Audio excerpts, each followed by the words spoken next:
Avant de commencer la vidéo, j'aimerais te regarder cette chemise. Je l'avais envoyée en 2018 avant de venir ici. C'est depuis l'Afrique que je l'ai envoyée. Elle, vous voyez, avant il y avait le vent. Hein? Voilà, mon tailleur, parce que moi j'aime beaucoup, il faisait beaucoup mes habits. Voilà, les gens, je n'achetais pas comme ça, les gens, voilà. Donc mon tailleur, quand il fait, il laissait le vent. Mais vous voyez comment la chemise maintenant me serre. Elle me serre. Donc je vois qu'au niveau de... Attends, il y a longtemps que je ne soulève pas le poids. Mais vous voyez, mes chemises là, il n'y a plus de vent. Ici, il y a un peu de vent. Mon bras gauche n'est pas trop en forme. Il y a un peu de vent. Il peut sentir ça un peu. Mais ici, vraiment, carrément, il n'y a pas de vent. Là, je vois qu'il y a l'amélioration. Mais je vous dis que ça fait très longtemps que je ne soulève plus le poids. J'ai soulevé le poids pendant un mois et puis j'ai arrêté à cause des études.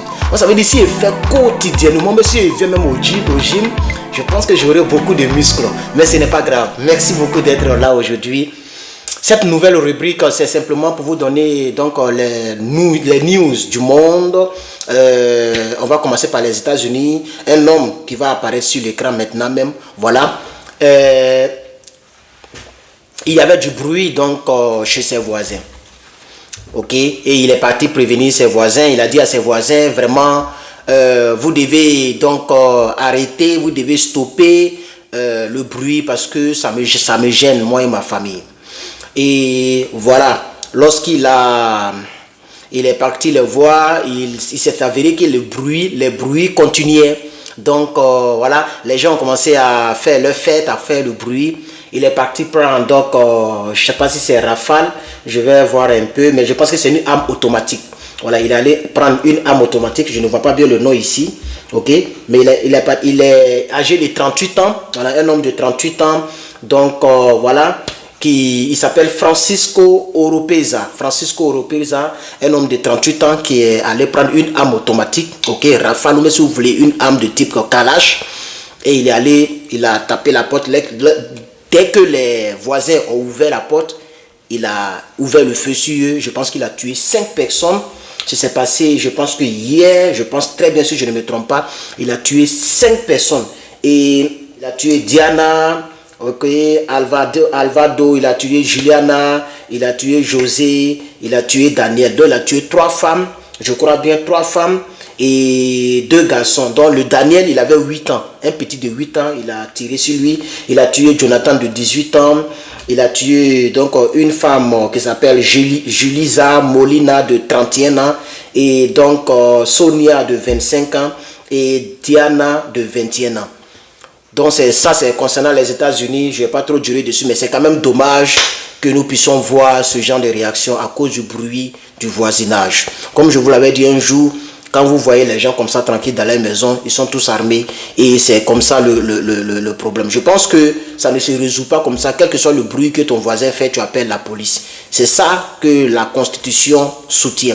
La Constitution ne soutient pas qu'on ouvre le feu sur quelqu'un qui fait un bruit à côté de toi. Une autre chose que je veux donc dont je veux parler aussi, il y a donc 3 soldats américains qui sont décédés. Il y a donc un crash, ok, ils appellent ça collision, donc c'est ça, non, voilà, une collision entre des hélicoptères. Ça s'est passé à Alaska, ok, des hélicoptères du type, je pense que c'est AH-64 Apache, non, c'est les hélicoptères Apache américains qui sont un peu partout dans le monde. Les gens ont beaucoup acheté cet hélicoptère. Il y a eu 3 militaires américains qui sont décédés dans ce crash là et voilà, c'est quand même dommage. Aussi au Soudan, c'est important, au Soudan nous avons aussi donc l'État américain qui a décidé d'évacuer donc ses ressortissants parce que la guerre a commencé à être aérienne.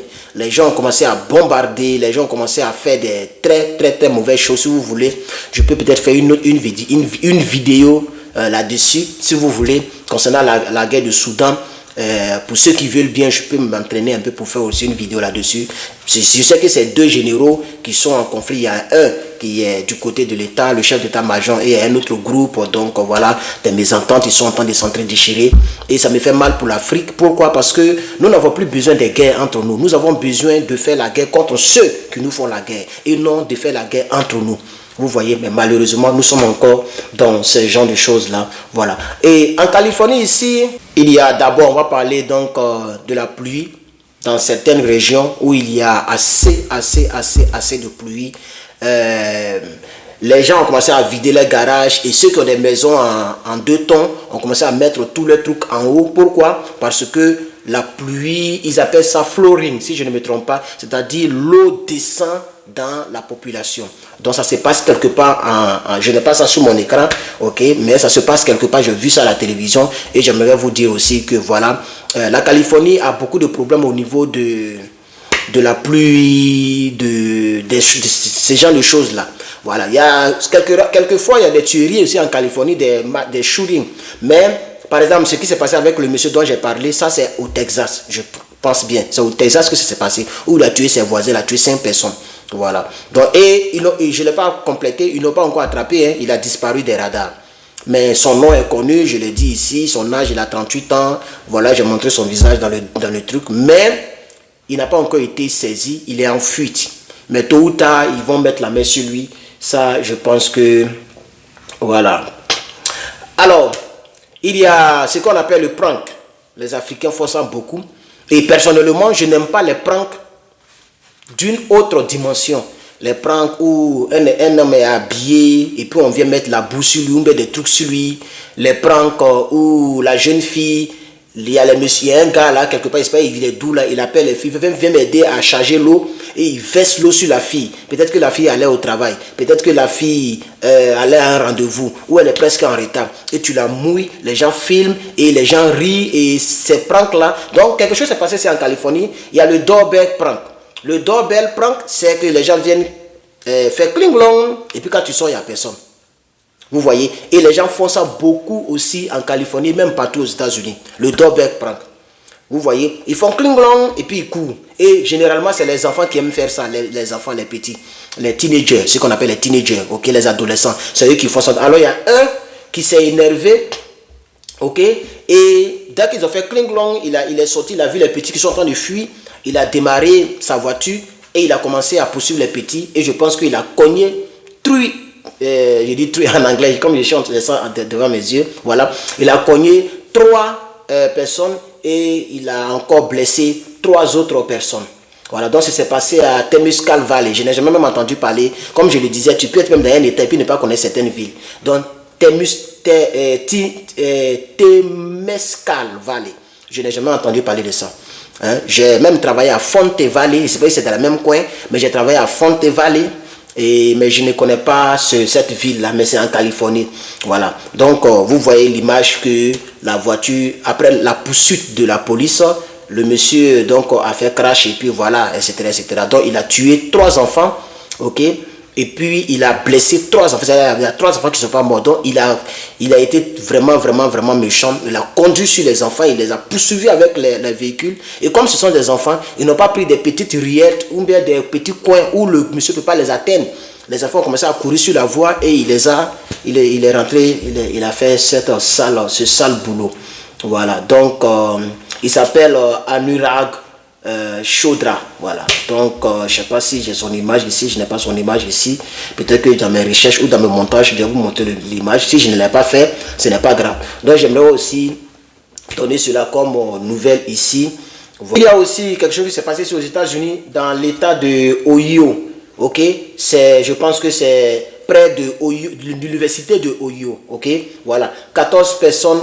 Donc il y a un chose, comment on appelle ça, le roof. Donc la dalle, si vous voulez, le trou de la maison est tombé sur les gens et 14 personnes ont été envoyées à l'hôpital et il y a 20 autres personnes qui, etc. Donc voilà ce qui s'est passé ici, j'ai vu ça à la télé, je suis en train de voir ça encore ici dans mes recherches ici. Voilà, les gens, 14 personnes ont été gravement blessées parce que la dalle, vous voyez les maisons qu'on construit, la dalle est tombée sur ces gens-là et voilà. Alors, une autre chose s'est déroulée ici. Il y a un enfant qui est décédé à cause d'un, ils appellent ça challenge. Vous connaissez challenge, non? Challenge, donc d'un comprimé qu'on appelle Benadryl ou Benadryl, je sais pas c'est quel comprimé, mais ce sont des comprimés un peu jaunes façon. Donc c'était donc un challenge de ceux qui allaient avaler le plus grand nombre de ces comprimés, et voilà, et le petit il est décédé. Il y a d'autres aussi qui ont été donc envoyés à l'hôpital, voilà. Et ça, je ne comprends pas ce genre de challenge, des challenges où les gens découvrent des morts. C'est quand même bizarre, c'est quand même triste, mais c'est passé aussi ici aux États-Unis. Voilà. Bien, une autre nouvelle que peut-être que vous n'avez jamais entendu parler, c'est le AI, le AI, voilà, le AI, ok, qui est donc une nouvelle technologie. C'est une nouvelle technologie qui permet de traiter les exercices, etc. pour les étudiants. Et cette technologie a commencé à... Les gens ont commencé à prendre les devoirs via cette technologie pour pouvoir donc faire leurs exercices. Moi, j'en avais entendu parler, mais après, j'ai compris tout de suite que ça ne m'arrangerait pas si je veux l'utiliser. Parce que le thème que tu vas donner, le même développement que le AI va te donner, c'est le même développement qu'il va donner à un autre étudiant qui va utiliser le même thème. Donc vous allez voir que les professeurs vont savoir qu'ils ont déjà vu un tel thème, et donc les gens ont commencé à combattre le AI, voilà. Donc pour ceux qui ne connaissent pas ce que c'est que le AI, on peut dire c'est une technologie artificielle, une intelligence artificielle, mais qui est vraiment très développée. Donc je pense que le gouvernement américain a commencé à mettre ses narines là-dedans, et les gouverneurs, les sénateurs, les gens ont commencé à parler un peu de ça pour que cette technologie-là qu'elle soit peut-être bannie, qu'elle soit... En tout cas, le AI, c'est quelque chose qui est beaucoup au sein du débat américain, peut-être, mais les étudiants utilisent ça, les médias utilisent ça, les gens utilisent ça, d'autres utilisent ça maintenant pour faire des mauvaises choses, des fausses choses, et voilà, faites très attention à ce système. Si quelqu'un vous parle de cela, vraiment éloignez-vous de cela, ok. Si vous êtes étudiant, c'est pas la peine de passer par là. Faites vos recherches sur Wikipédia, faites vos recherches sur Google, cherchez les noms des auteurs et faites vos exercices vous-même, parce que les professeurs connaissent le langage d'un élève, le langage d'un élève et le langage de ce genre de technologie là. Voilà, donc je voulais aussi ajouter cela. À New York, il y a, vous voyez les parkings, il y a des parkings où d'autres gars en haut, d'autres gars en bas, d'autres gars souterrain, c'est superposé comme ça. Voilà, il y a un drame aussi qui s'est déroulé là-bas, où la dalle, c'est ça dans la dalle s'est effondrée. On appelle ça en anglais collapsed, ok. So there was a collapse about the parking garage. Parce qu'en réalité, il y a le parking et il y a le parking garage. Le parking, c'est là où on gare naturellement, c'est-à-dire quand tu vas au supermarché où tu gares, ça c'est le parking. Maintenant, le parking garage, c'est ce que je suis en train de ce dont je suis en train de vous parler, où il y a des coins comme ça, voilà. En tout cas, les gens garent en bas et généralement, très souvent, il n'y a pas de réseau là-bas. Quand vous regardez les films, là, c'est là-bas, les gens font les règlements de compte, ils attendent les gens, quand ils viennent dans sa voiture, ils vont, voilà, c'est ça, le parking garage. Donc, il y a un qui s'est effondré, et les véhicules des gens, il y a d'autres qui étaient dans leur véhicule, et ils appellent ça deadly collapse, ok. Deadly collapse, ça veut dire un effondrement meurtrier. Donc le FBI a parlé de ça, c'est passé à New York City, ok. Voilà, donc je voudrais aussi vous dire, voilà ce qui s'est passé aussi. Alors il y a un individu donc du nom de Jackie R. Lelo, qui a été donc à la base donc du feu qu'ils ont mis à la mosquée ils appellent ça la mosquée Masjid Omar, ok.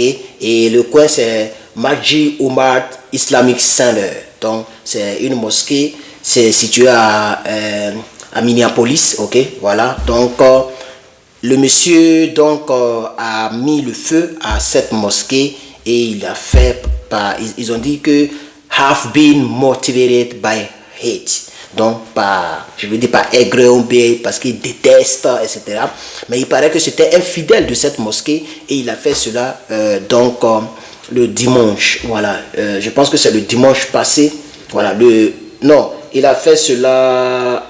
C'est que ils ont posté le 25 avril. Donc si on dit dimanche, je pense que c'est le dimanche passé qu'il a fait ça. Donc le FBI est à ses trousses. Et voilà l'une de ces images, peut-être que je vais montrer dans le direct, dans le montage. Si je ne le montre pas, voilà, je vais montrer ici. Voici l'une de ces images, voilà, qui a été capturée lorsqu'il rentrait. Et vous pouvez même voir, je pense bien qu'ils ont mis des images de lui, voilà. Et en sortant, il a changé les vêtements. Vous voyez, en sortant, il a changé les vêtements, donc des choses, il est passé, mais il a oublié. Hein, il a oublié, il a mis toujours le masque pour ne pas se faire repérer, mais les gens ont tout fait pour le repérer. Donc il a changé d'image. Vous le voyez très bien sur cette image, par exemple.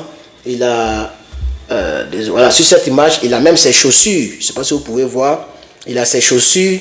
Voilà, donc je montre parce que je ne sais pas si je vais montrer ces photos là dans le montage. Voilà, donc c'est aussi ce que je voulais vous dire. Ce qui s'est passé dans une mosquée ici, et ils ont dit que ça a été motivé. Voilà, par Ahmed Moussay says 24 Holy Mall and the mosque inside of it is filled with love. Comes and everybody. Je cherche, voilà. Oh shit. Je cherche, voilà. Ok, donc voici les trucs qu'il a utilisés, les bidons d'essence et autres, pour pouvoir mettre le feu à la mosquée donc de Omar Majid.